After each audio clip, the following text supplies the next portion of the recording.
Uruguay's Senate approved a law which makes the small South American nation the first to regulate the production, distribution, and consumption of marijuana. The debate lasted almost 13 hours, but long before it was over, crowds were already cheering in the streets. Uruguay will now allow its residents to grow, buy, and consume marijuana.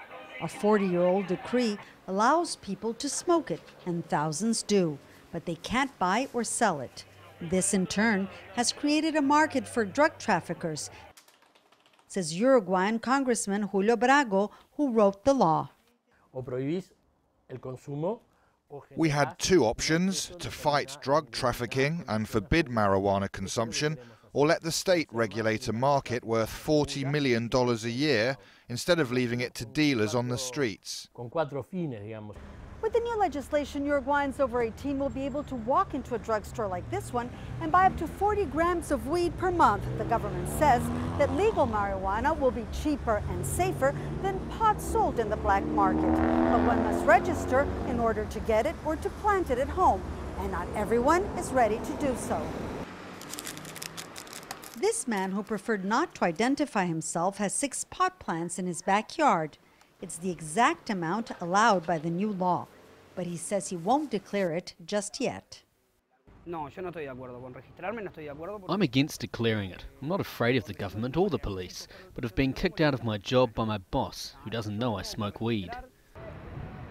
The government will distribute licenses to plant up to 40 hectares of cannabis to be sold in drugstores. But the new law still divides Uruguayans.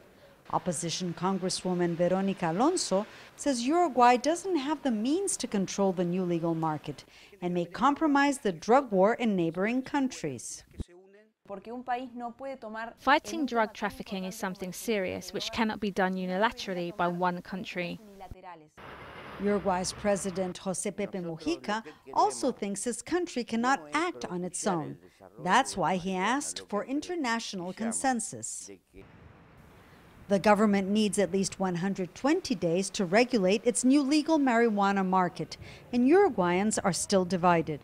But President Mujica hopes neighboring countries will join his campaign and help turn his experiment into a success story. Yanakiew, Jazeera, Montevideo.